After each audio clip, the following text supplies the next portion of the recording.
Olá pessoal, eu sou a Larissa da equipe tributária e eu vou apresentar para vocês as melhorias e novidades da equipe nesses 15 dias.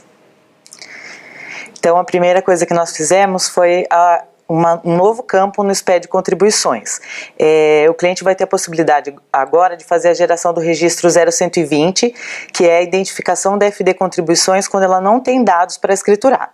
Então, a partir de 1º de agosto de 2017, ele vai conseguir fazer a validação desse arquivo e se realmente ele não tiver operações geradoras de receita ou de crédito, ele marca essa opção aqui e aí automaticamente vai ser habilitado o campo do mês e aí ele vai colocar o motivo. Lembrando que esses motivos são de acordo com o guia do manual, né, e não podem ser inseridas ou excluídas.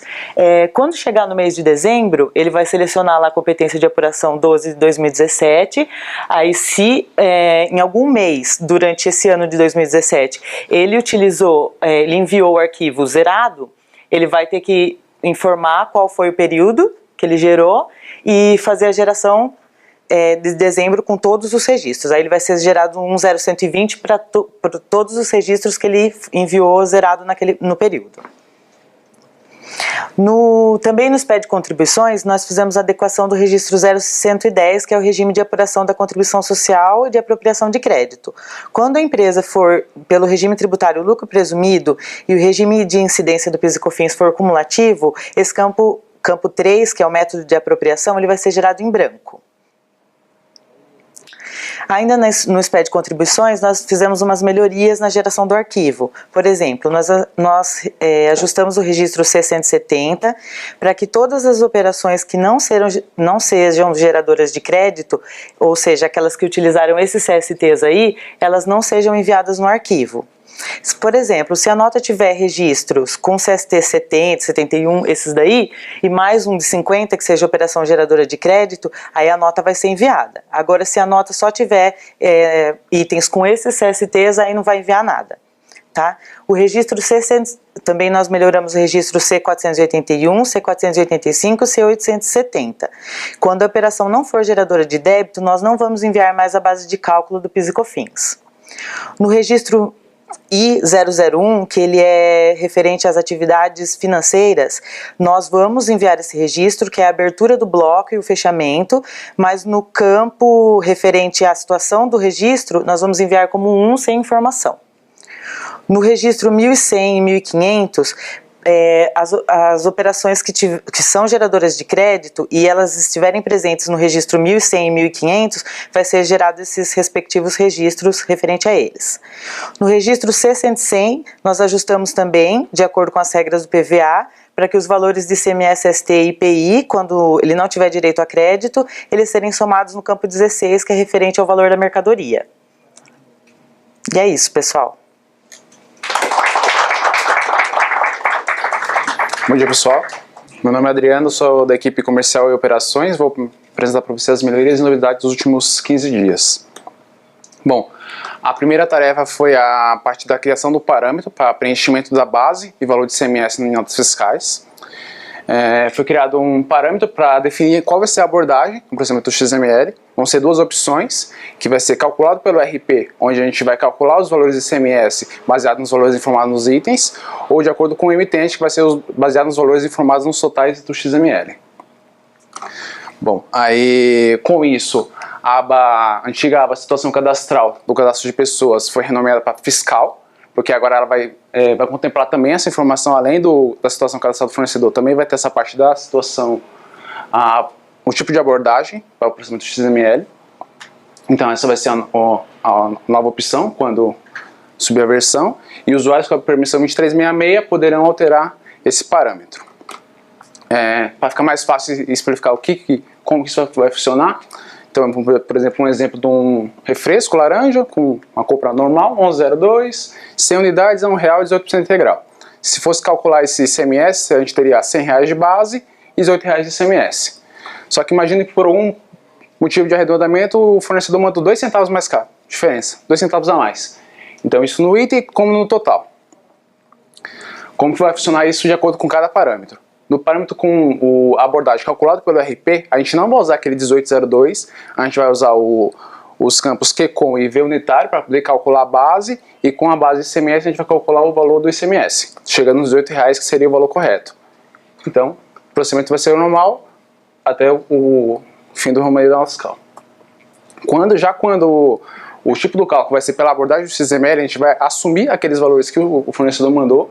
Então a gente vai usar os campos V base de cálculo e V ICMS, que vier dentro do XML, e eu preencher a nota. Então, com os valores que ele informou, R$100 e 18,02. E na totalização da nota fiscal, o usuário vai conseguir ver essa diferença, os 2 centavos que o fornecedor mandou a mais.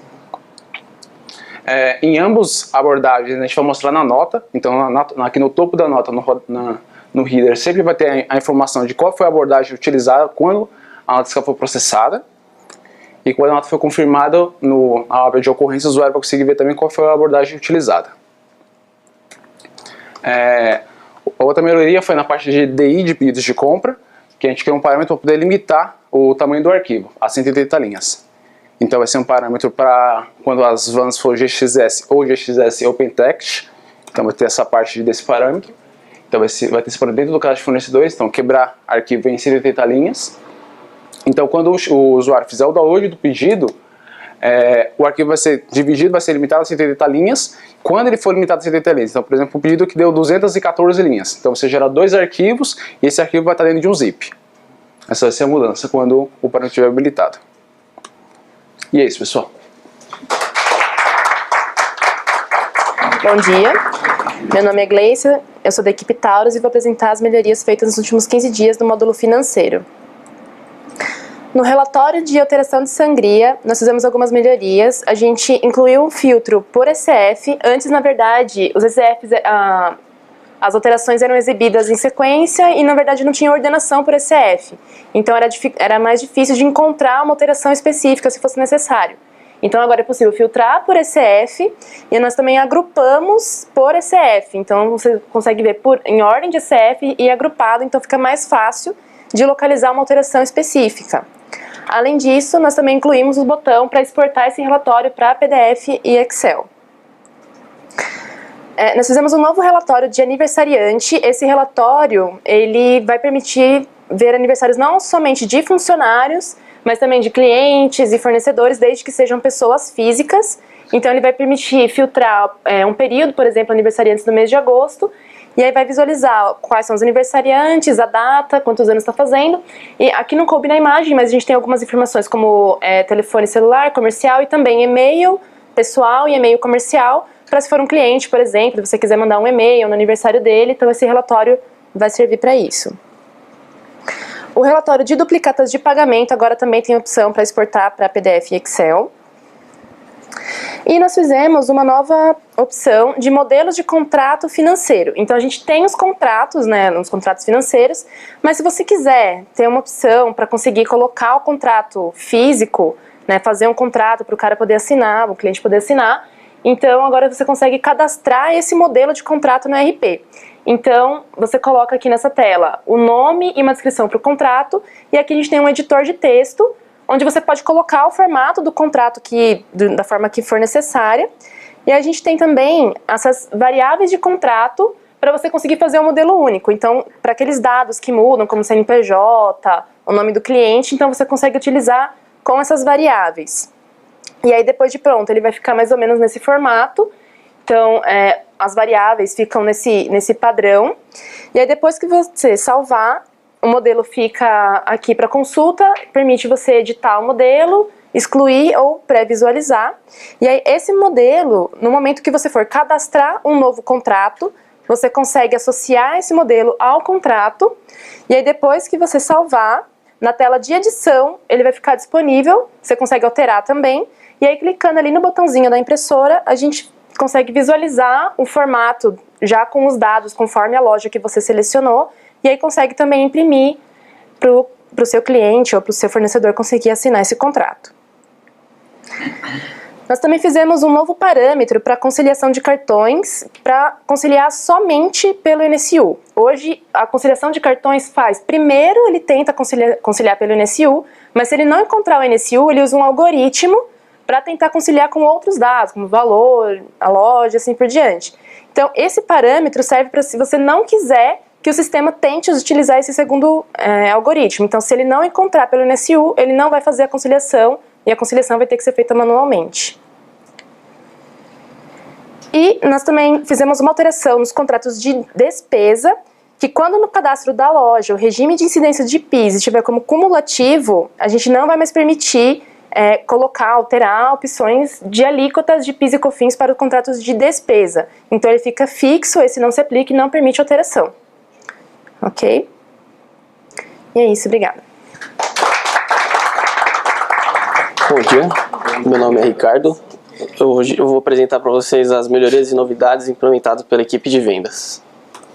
A primeira melhoria é a criação do pré-roteiro, implementada no módulo de logística. Hoje existia uma necessidade dos nossos clientes criarem o roteiro com base nos pedidos.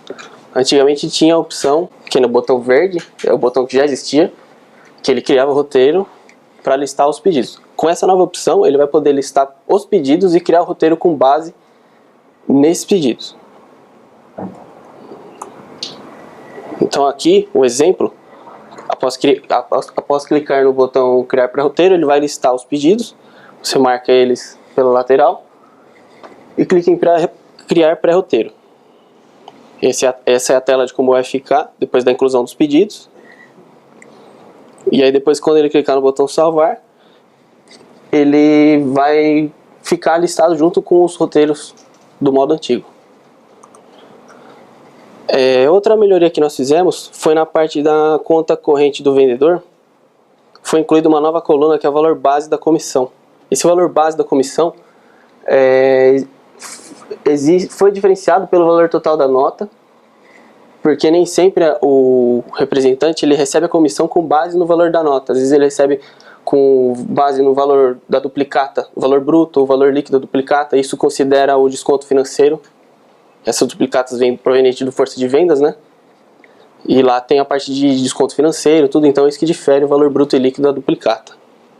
Então tá aí os valores agora para a pessoa poder diferenciar. Outra melhoria foi no aplicativo do força de vendas. Foi implementado o endereço do cliente abaixo do nome dele, porque também existia uma necessidade, a pessoa sabe os clientes daquele grupo econômico, mas pelo fato de sempre o nome ser parecido, aqui não está um exemplo bem claro porque os nomes estão bem diferenciados. Mas quando os nomes são iguais, a pessoa sente a necessidade de saber qual que é o endereço de cada cliente, então foi incluído o endereço aí para ele visualizar. Também, outra melhoria também no aplicativo do Força de Vendas, foi o preço da tabela de cada produto, porque antigamente você só exibia o preço já calculado com a variação, e então tinha necessidade de saber qual que é o preço original daquele produto na tabela, então foi incluído naquele campo ali que está destacado. Também foi incluído esse mesmo preço nos detalhes do produto, né? Você consegue ver a variação em percentual e em reais, e foi esse valor entre parênteses que foi incluído aí, que é o valor original do produto. Essa já é uma novidade que nós criamos no sistema, que é a tela da ordem de produção, né? Na tela inicial foi incluído os filtros de busca e a opção para cadastrar uma nova ordem de produção ali embaixo. Então quando você clica em cadastro, ele vai listar qual loja vai ser criado o produto, informa uma descrição para essa ordem de produção. Aí vai ficar com a descrição aqui destacada, a descrição que você cadastrou, e lá embaixo você pode adicionar qual produto vai ser produzido. Seleciona o produto, aqui só vai listar os produtos que está com o tipo de produção lá no cadastro. Se tiver com outro tipo não aparece. E no final vai ficar assim a tela, vai ficar o produto principal, os itens de composição dele abaixo, com as respectivas quantidades. E lá no canto, na última coluna, você pode informar a quantidade que vai ser separada desses insumos para a produção.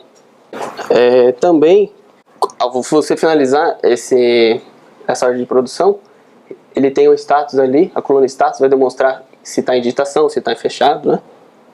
Dá para você, por essa tela, saber em que status que está cada ordem de produção. E é isso. Boa tarde, meu nome é Wagner, eu vou apresentar as melhorias e novidades referentes ao BI e o e-commerce dos últimos 15 dias.